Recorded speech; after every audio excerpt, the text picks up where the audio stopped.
warahmatullahi wabarakatuh. Kawilujengan rahmat saha berkahipun Allah Subhanahu wa taala mugi tansah tumindak lan kasasrira kita sedaya. Alhamdulillahirabbil alamin.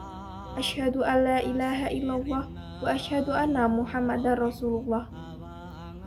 Tasyakuran sapekenan bayi inggih akikah dek bagus putranipun Bapak Sutres lan Ibu Sri ing dinten Senin Kliwon gangsal Mei 2026. Para sesepuh, para bini sepuh, kakung putri ingkang kula bekteni, para sarjana sujaning budi ingkang luhur ing budi, para ingkang sami rawuh kakung miwah putri ingkang bebya mulya, dalah para tamu sinedahan ingkang kebak ing kabagyan. Minangka pambukaning titi laksana, monggo kita sedaya tansah ngajokaken puja astawa puji astuti raos syukur wonten ngarsa dalem Allah Subhanahu wa taala.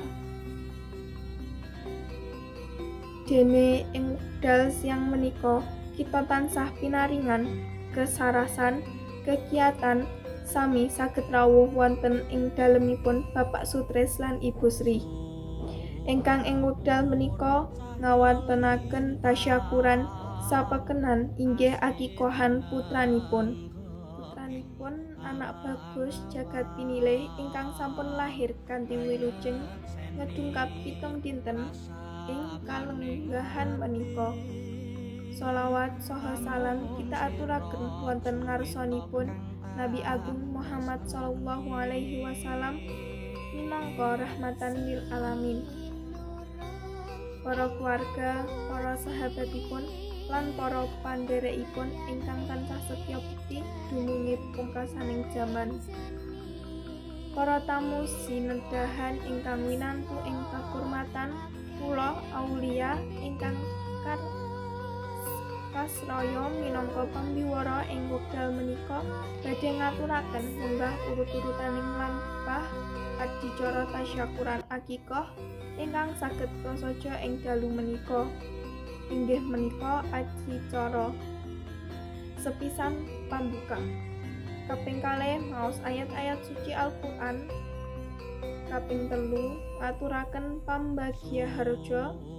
Kaping 4 pengaosan. Kaping 5 yaiku doa wilujeng kalajengaken upacara tigas rikma. 6 adicara sapekenan bayi utawa akikah paripurna. Mekaten para ingkang sami rawuh kakung miwah putri ingkang tansah kula bekteni menggah rerencening adicara tasyakuran akikah laripun anak bagus jagat pinilih. Wassalamualaikum warahmatullahi wabarakatuh.